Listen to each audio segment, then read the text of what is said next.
Como que a gente pode fazer para poder passar nas entrevistas? E aqui na minha explicação, vou estar começando até antes, desde quando vocês aplicam para as vagas. Porque eu também apliquei e eu trabalho hoje em dia, eu presto serviço para empresas de fora do país, para uma empresa do Reino Unido, né? Com mentorias de marketing e vendas. Então também fez parte do meu processo e eu consigo estar passando bem aqui para vocês o que vocês têm que fazer para poder estar conseguindo, seja um emprego melhor aqui no Brasil, uma promoção, ou até mesmo começar a aplicar para vagas de fora e começar a ganhar uma moeda mais forte, às vezes até trabalhando menos, mas acaba compensando, né, pelos projetos que a gente consegue estar trabalhando.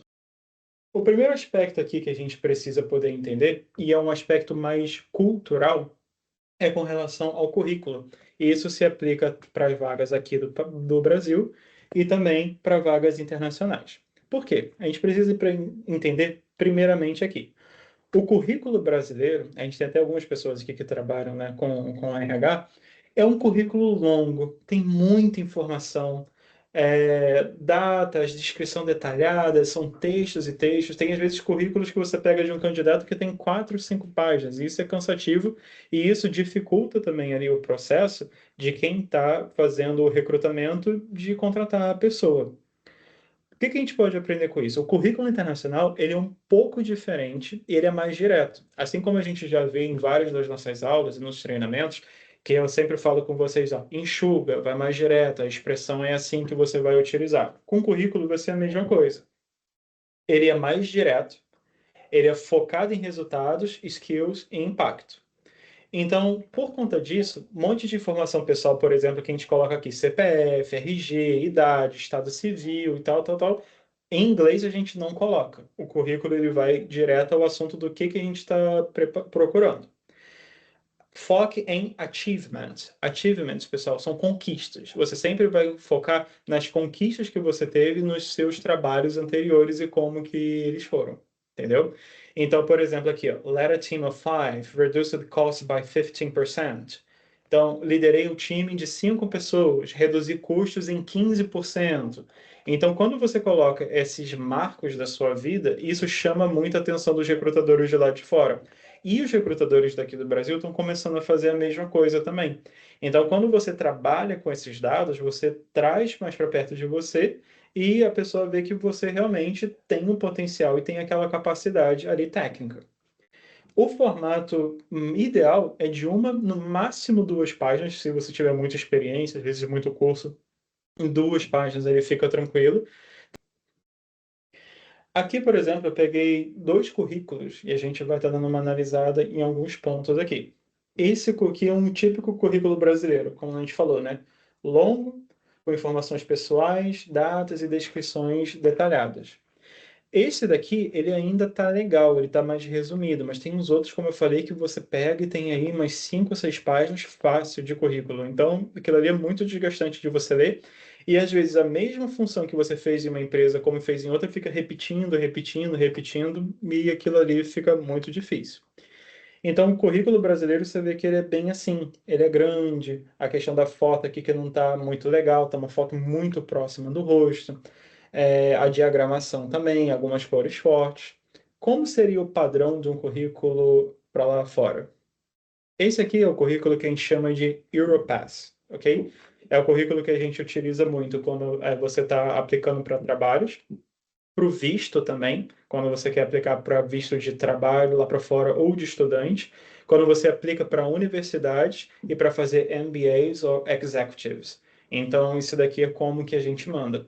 Olha a diferença, como que esse aqui ele é bem mais sucinto, ele é bem mais limpo, como a gente falou, e se a gente voltar aqui, ele tem muito mais informação, ele é muito mais denso. E aqui no currículo você consegue ver que ela tem, por exemplo, aqui um about também, igual a outra teve, mas ele é mais reduzido e mais direto ao ponto. Education and Training, a gente tem aqui falando sobre onde que ela estudou, NYU, Multimedia and Graphic Design, isso aqui é a Universidade de Nova York, NYU. Work Experience, que a gente tem aqui, né, como web designer, e ela fala quais foram os achievements dela. Aqui embaixo também a gente tem uma coisa um pouco diferente que a gente já não teve no currículo daqui. Você vê que não está falando muito sobre o idioma. Tem só aqui inglês nível avançado. Mas aqui a gente já coloca Mother Tongue, a língua materna, né? English, a gente seria aqui o português. E aqui, Other Languages, por exemplo, Spanish. E aí a gente vai falar qual é o nível que a gente tem dentro de cada habilidade. Então, quando a pessoa fala, por exemplo, que eu não quero estudar o inglês porque eu não quero estudar gramática, chega nisso daqui, é um dos momentos que acabam sendo um problema, porque você precisa saber escrever bem também, além de falar. Então, a gente consegue ver aqui as habilidades reading, que é a leitura, speaking, a fala, e o writing. Todas as três estão em C2, quer dizer que ela é proficiente. Isso aqui é um nível acadêmico do uso do idioma, tá bom? Aqui embaixo também, outra coisa que hoje em dia se tornou muito importante, skills, mas principalmente digital skills.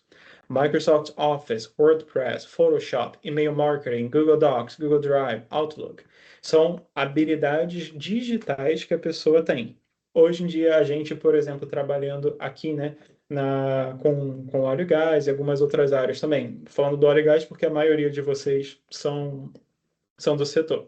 A gente trabalha muito com o SAP, né, que a gente chama de SAP. Tem alguns softwares internos que vocês podem estar colocando também, Power BI, o pacote Office, como está aqui, Microsoft Office, e você falar o seu nível de proficiência com isso também ajuda bastante. E um outro ponto que é muito diferente do nosso currículo aqui é quando a gente fala também, ó, Hobbies and Interests. Aí, olha, Classic Guitar, Dance, Book Club. Vocês podem estar perguntando assim, pô, Sérgio, mas hobbies e interesses aqui, o porquê disso? Porque lá fora eles gostam de ver isso daqui porque eles estão interessados também como pessoa e não apenas como profissional.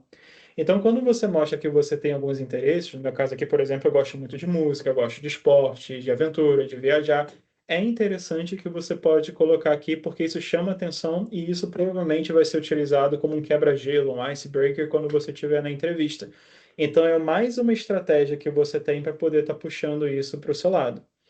Aqui no caso dela não tem, mas é uma dica extra que fica também. Se você já fez algum trabalho voluntário na sua vida, trabalhou com alguma organização, serviços com igrejas, com associações, tudo isso você pode colocar aqui também, que vai ajudar muito você a estar conseguindo vagas, porque transparece, né? Responsabilidade social, você também está engajado com a sua comunidade, isso é uma coisa que eles valorizam.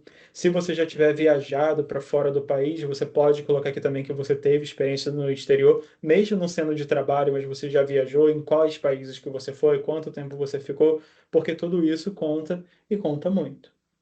Então, para você poder passar e entrar no processo, esse aqui é o primeiro ponto. A gente tem que sair do currículo disso daqui, com muita informação, para um currículo simples, limpo e objetivo e focado na vaga que a gente está procurando. Trabalhar com isso no LinkedIn, ele é muito importante, porque, como eu falei antes, ele não é só um currículo, ele não é só um resumo do que você fez, mas ele também é um portfólio de tudo que você já desenvolveu e das suas principais conquistas. Então, como que a gente pode estar trabalhando com ele? Eu trouxe aqui algumas coisas que são bem interessantes. Primeiro, tem a ver com a estrutura que você utiliza para você ser encontrado também por essas empresas e deles oferecerem as vagas para vocês. E pessoal, fica tranquilo, se vocês quiserem tirar print aqui, tirar foto, tá tudo bem, sem problemas. Mas eu também vou estar mandando aqui, então tem algumas especificações de tamanho e tudo mais, vocês podem estar vendo depois, tá bom?